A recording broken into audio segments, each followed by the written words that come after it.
व्यासपीठावर उपस्थित असलेल्या आपल्या मतदारसंघाच्या लोकप्रिय आमदार सुमंत पाटील, आपल्या जिल्ह्याचे दुसरे लोकप्रिय आमदार शिवचंद्र, महाराष्ट्रामध्ये जी एक नवी फेरी तयार करावी अशी आम्हा लोकांची मनावर इच्छा आहे. आणि त्यासाठी आम्ही सगळ्यांनी ज्यांच्यावर लक्ष ठेवले, ज्यांना प्रोत्साहित करणार आणि ज्यांच्यामार्फत उद्या त्याला महाराष्ट्राला नवीन नेतृत्व देण्याच्या उद्देशाचा विश्वास आहे, त्याच्या मालिकेचे एक अतिशय वर्षा पातळीचे प्रतिनिधी रोहित पाटील, अन्य सगळे सहकारी आणि बंधू भगिनींनो, मी जिल्ह्याचे कार्यक्रम स्वीकारले होते. माझी इच्छा होती की दुष्काळी भागात थोडी चक्कर टाकावी. प्रतिकूल परिस्थितीमध्ये मात करण्याची हिंमत ज्या लोकांनी सरकारने दाखवली त्यांच्याशी सुसंवाद साधावा आणि त्या हेतूनच मी काल रात्री सांगलीला मुक्कामाला आलो.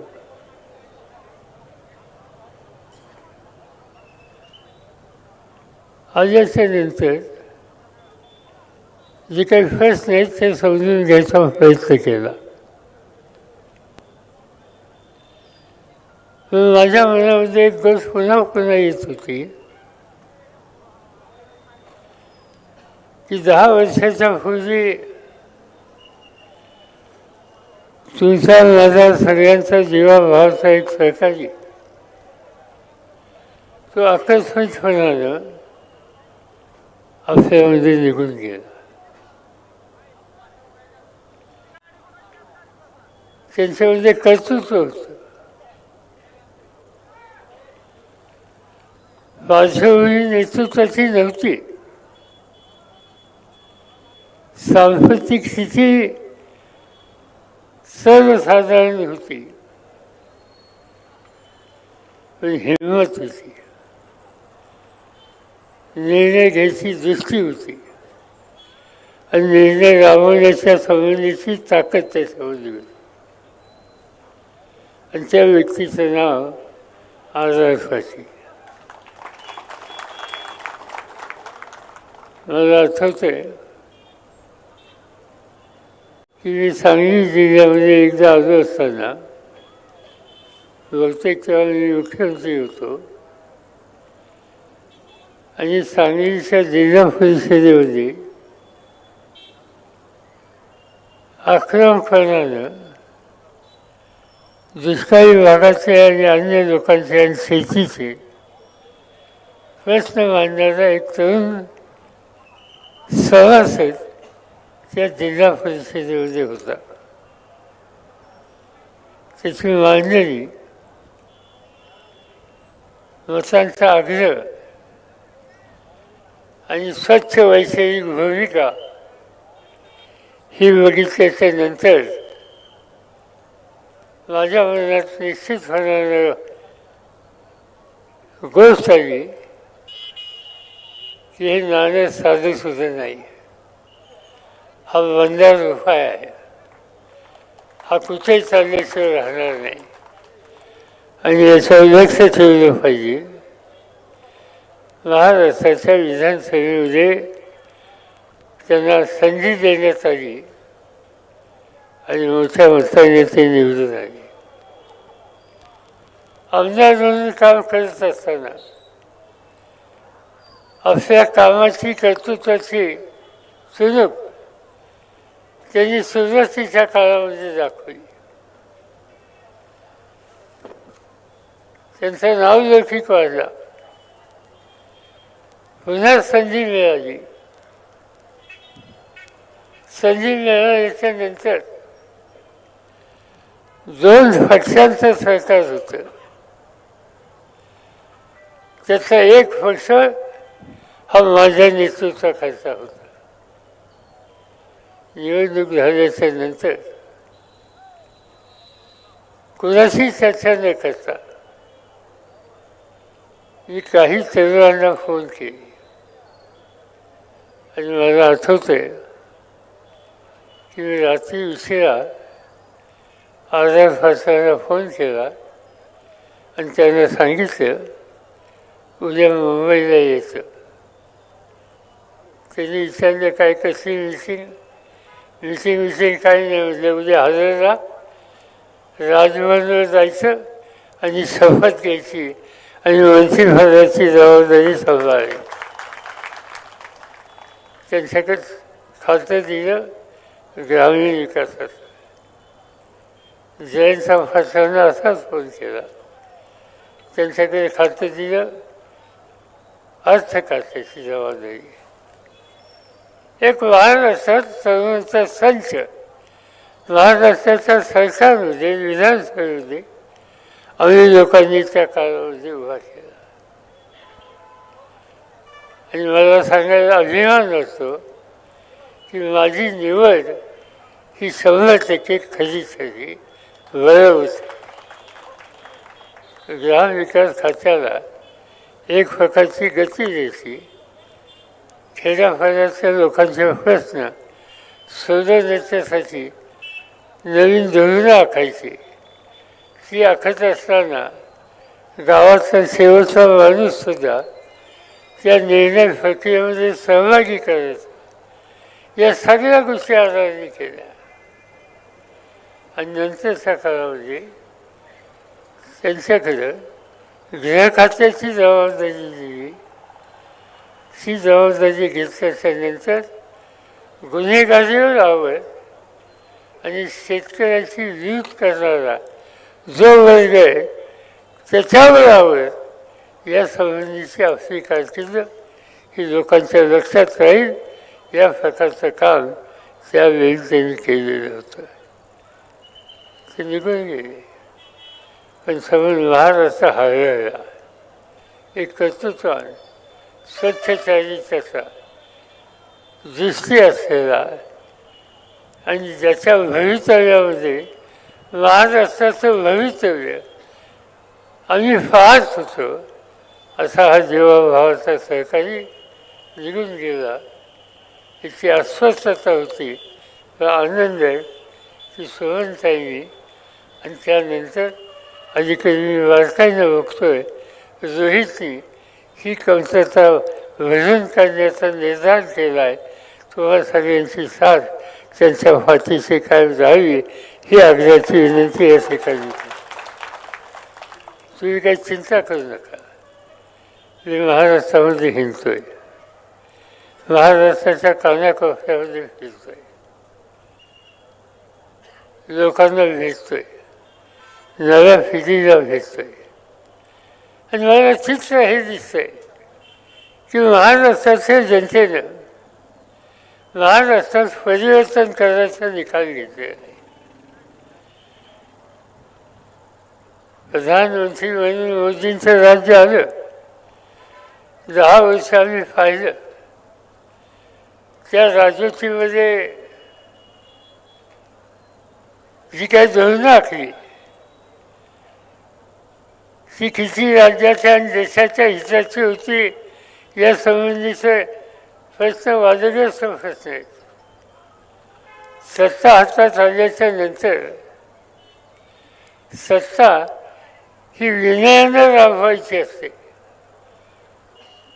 सत्ता ही डोक्यात जाऊन द्यायची नसते. आज आम्ही देशामध्ये बघत होतो लोकसभेच्या निवडणुकीच्या आधी ही सत्ता डोक्यामध्ये गेलेली आहे दिल्लीच्या नेतृत्वाच्या.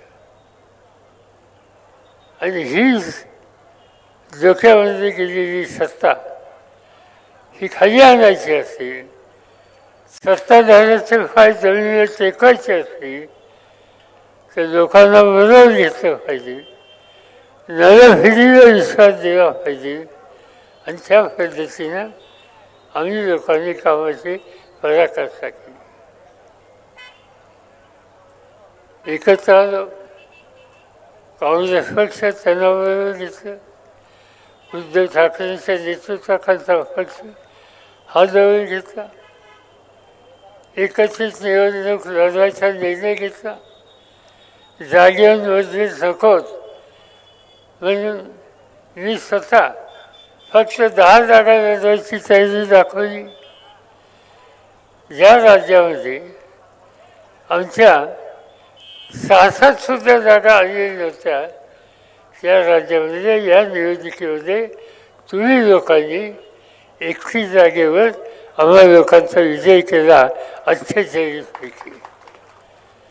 आणि राष्ट्रवादी काँग्रेस पक्ष 10 जागा लढवतोय, त्यातल्या 8 जागा ह्या विजयी झाल्या. कोण होतं हे बोललं? कुणाला संधी दिली?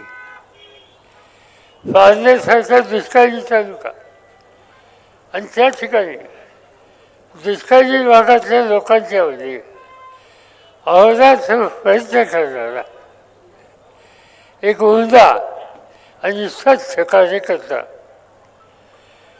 त्याची निवड त्या ठिकाणी केली निलेशची. अहमदनगरमधून उमेदवारी दिली आणि हा निलेश लंके आज देशाच्या लोकसभेमध्ये जाऊन बसला की सामान्य कुटुंबाचा माणूस. निलेश लंकेच्या घरी 2-3 वर्षाच्या खोली गेलो होतो. 10x10ची खोली होती, अतिशय लहान खोलीत राहणारा सामान्य कुटुंबाचा. आज देशाच्या संसदेमध्ये लोक औत्सुक्याने विचारतात हा लंके कोण है, ये कहाँ की चीज़ है लंके, ये आदमी सुनकर कैसा आया. पण कर्तृत्व होतं आणि लोकांचा पाठिंबा होता. नाशिक जिल्ह्यामध्ये आदिवासींचा भाग वगैरे नावाचा दिसतं. तालुका राष्ट्रवादीचा अध्यक्ष, तेव्हा मी उभं राहा म्हणून सांगितलं. शैक्षणिक शिक्षक, लोकांच्या समोर त्याला सादर केला, भूमिका मांडली आणि आज वगैरे मोठ्या मतांनी विजय झाली. एक सामान्य आदिवासी कुटुंबातला हा ग्रस्त आज त्या ठिकाणी विजय झाला, देशाच्या लोकसभेमध्ये बसतोय. तो मतांचा विक्रम त्यांनी केला. तसंच चित्र वर्ध्यामध्ये, तसंच चित्र विदर्भामध्ये किंवा मराठवाड्यामध्ये, बीडला, पुणे जिल्ह्यामध्ये, आणखी काही ठिकाणी 8 ठिकाणचे लोक निवडून आले आणि त्याची प्रत्येक व्यक्ती ही लोकांच्यात कष्ट करणारी आणि सामान्य परिस्थिती होती. हे घडलं आणि त्याचं महत्त्वाचं कारण गेले काही वर्ष देशामध्ये सामान्य कुटुंबातले लोक हे शोधून त्यांना प्रोत्साहित करायचं, त्यांना संधी द्यायची, हे सूत्र आम्ही लोकांनी मनामध्ये ठेवलेलं आहे. मोदी सांगत होते 400 पार, 400च्या खाली जागा येणार नाही. काय वाचेल ते बोलत होते. ज्या व्यक्तीने देशाच्या स्वातंत्र्यासाठी 13 वर्ष तुरुंगात घालवली इंग्रजांच्या काळात आणि स्वातंत्र्य मिळाल्याच्या नंतर या लोकशाही प्रधान या देशाची संसदेची उभारणी त्यांनी केली आणि देशाचा पहिला प्रधानमंत्री म्हणून ज्यांचा लौकिक जगामध्ये होतो त्या जवाहरलाल नेहरूंच्या टीकाटिप्पणी मोदी साहेबांनी केली, इंदिरा गांधींच्या टीका केली, राजीव गांधींच्या टीकाटिप्पणी केली. आणि अलीकडच्या काळामध्ये नव्या पिढीचा एक नेता पुढे येतोय, कष्ट करतोय, देशाच्या लोकांचं दुःख समजून घेण्याच्यासाठी कन्याकुमारीपर्यंत पासून काश्मीरपर्यंत देशामध्ये फिरून लोकांशी सुसंवाद साधण्याचा प्रयत्न ज्यांनी केला, त्या राहुल गांधींच्यावर हल्ला करण्याच्या संबंधीचं काम हे मोदी साहेबांनी केलं. आणि म्हणून आम्ही ठरवलं ही जी प्रवृत्ती आहे, ही प्रवृत्ती देशाच्या हिताची नाही. आणि जी देशाच्या हिताची नाही तिथं पर्याय शोधले पाहिजे, चांगले लोक शोधले पाहिजेत, त्यांना प्रोत्साहित केलं पाहिजे. आणि ती संधी 4 महिन्यांनी 3 महिन्यांनी आपल्या राज्यात आलेली आहे. महाराष्ट्राच्या विधानसभेची निवडणूक आहे. त्या निवडणुकीमध्ये काही झालं तर इथं सत्ता परिवर्तन करायचा, महाराष्ट्राचं राज्य या नव्या पिढीच्या हातात द्यायचं हा निर्धार आम्ही लोकांनी घेतलेला. आणि त्याला तुम्हाला लोकांची साथ ही हवी आहे. प्रश्न अनेक आहेत. आता सुरेशने या ठिकाणी सांगितलं, सविताताईंनी सांगितलं, इथे साखर कारखान्याचा प्रश्न. खरं सांगायचं म्हणजे आजचे राज्यकर्ते कुणासाठी काम करतात हीच गोष्ट मला समजत नाही. राज्य मंत्रिमंडळामध्ये निवड झाल्याच्या नंतर राजभवनवर शपथ घेत असताना त्या शपथेमध्ये एक भाग आहे की माझ्यासमोर येईल प्रत्येक काम हे मी प्रामाणिकपणे करेल आणि कोण कोणत्या विचाराचा आहे या प्रकारची भूमिका देश हा मनामध्ये कधी ठेवणार नाही आणि या सत्तेचा लाभ सगळ्यांना होईल याची मी खबरदारी घेईन. ही शपथ घेतली. शिंदेचं सरकार आज त्या ठिकाणी आहे. त्यांनी स्वतः आणि त्यांच्या मंत्र्यांनी शपथ घेतली.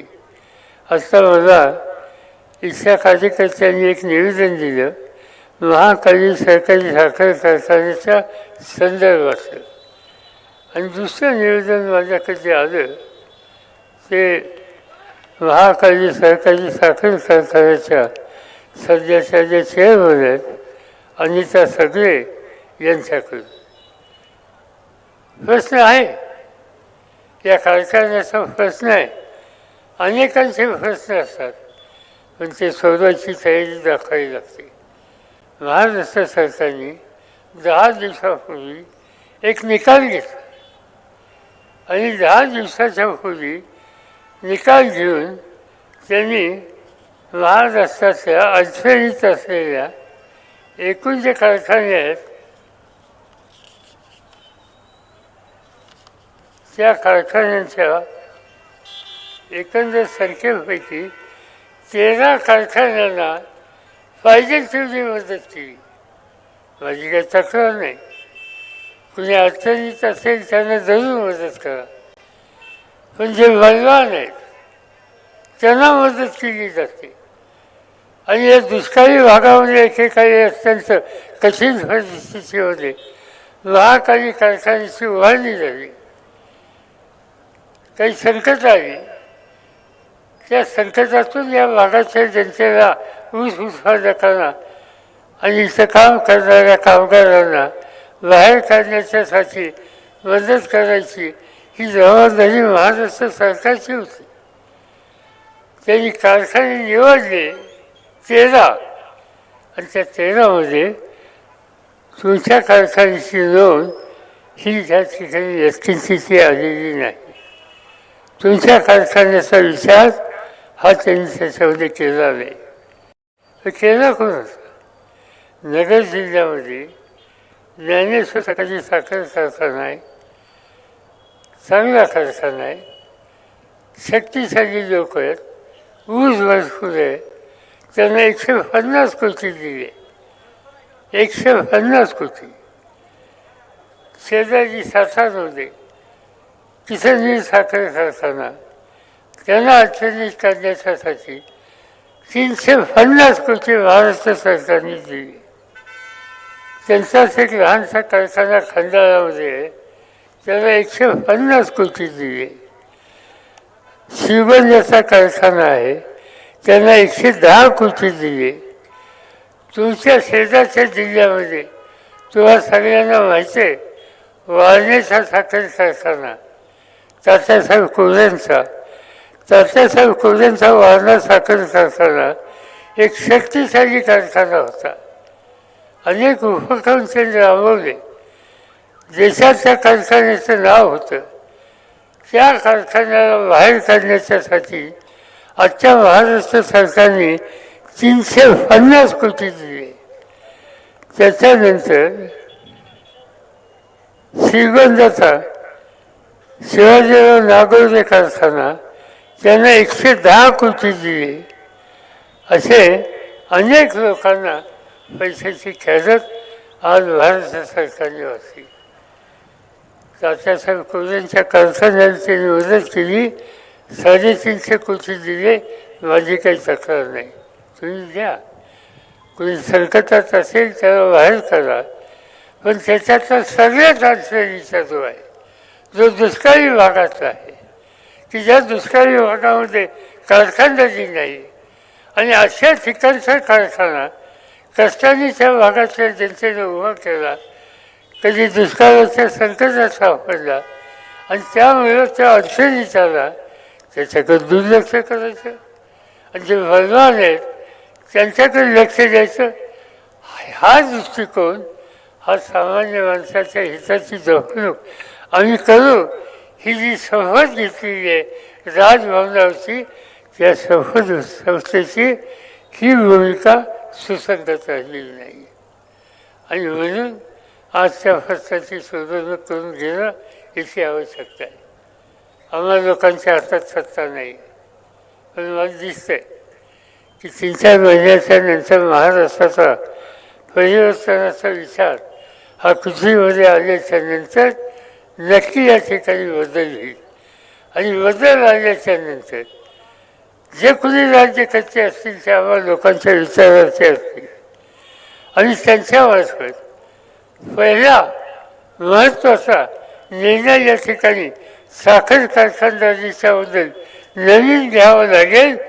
त्या कारखानदारीच्या निर्णयामध्ये महाकाली सहकारी साखर कारखाना कौतुकवान याचा नंबर पहिला असेल याची काळजी आम्ही या ठिकाणी घेणार. कारण ही धोरणं लोकांच्या हिताची, सत्ता वापरण्याची, ही आखण्याची आज गरज आहे. अनेक गोष्टी आहेत. मी बघत होतो सकाळपासून एकेकाळचा दुष्काळी तालुका, पाऊस पडला, आरास फारसाने पाण्याची व्यवस्था केली, काही पाणी या ठिकाणी कष्टांनी संघर्ष करून आणलं, कृष्णेचं पाणी आणलं, तेंबूचं पाणी आणलं आणि काही ना काहीची जमीन बागायत करण्याच्या संबंधीची त्यांनी काळजी घेतली. मी रस्त्याने येत असताना शेतकऱ्यांची घरं बघत होतो. ठिकठिकाणी मला संकलित गाडी दिसल्या. याचा अर्थ दुधाचा धंदा, शेतीला पोषक असा एक महत्त्वाचा धंदा आहे. आज त्या दुधाच्या धंद्याला मदत करायची ऐवजी राज्य सरकारने 5 रुपये वाढवून देतो म्हणून सांगितलं आणि दुसऱ्या बाजूनं मोदींच्या हातात दिल्लीची सत्ता आहे. त्यांनी निर्णय घेतला परदेशातनं दुधाची भुकटी आयात करायची, परदेशातनं इतर दूध ज्यादा आहे, दुधाची भुकटी ज्यादा आहे ती फडू नये, त्याचा प्रश्न सोडवण्यासाठी निर्णय घेतला जात नाही आणि परदेशातनं दुधाची आयात करण्याच्यासाठी निर्णय घेतला जातो. याचा अर्थ स्वच्छ आहे की आजचे राज्यकर्ते तुम्हा लोकांच्या हिताची दखल करणार नाही. पण मी एवढंच सांगू इच्छितो की जो राज्यकर्ता शेतकऱ्यांच्याकडे दुर्लक्ष करतो, काळ्या आईशी इमान राखणाऱ्यांच्याकडे दुर्लक्ष करतो, नव्या पिढीच्या बेरोजगारांचा नोकरी करण्याच्या अधिकाराकडे दुर्लक्ष करतो. समाजाच्या उपेक्षित घटकांच्या प्रश्नाची सोडवणूक करण्याच्यासाठी दुर्लक्ष करतो. तो राज्यकर्ता सच्चर राहणार नाही याची काळजी तुम्हाला मला सगळ्यांना करायची. मी आज या ठिकाणी जाहीरपणाने सांगतो, तुम्ही एक की उद्याच्या निवडणुकीमध्ये या मतदारसंघामध्ये तुम्ही रोहितला शक्ती द्या. मी खात्री देतो तुम्हा लोकांच्या प्रश्नाची सोडवणूक ही आम्ही करू. आणि मग साखरेचे प्रश्न, दुधाचे प्रश्न, बेकारीचे प्रश्न, जे जे काही महत्त्वाचे प्रश्न सामान्य माणसाचे आहेत त्या प्रश्नाच्या सोडवणुकीसाठी आम्हा लोकांच्याकडून प्रयत्नाची पराकाष्ठा केली जाईल. हाच विश्वास आज या ठिकाणी मी देतो. मोठ्या संख्येने तुम्ही उपस्थित राहिला, आम्हा सगळ्यांचे विचार समजून घेतले त्याबद्दल कृतज्ञता व्यक्त करतो आणि माझे 2 शब्द संपवतो. नमस्कार. आदरणीय खासदार शरदचंद्रजी पवार साहेबांनी अध्यक्ष मनोगत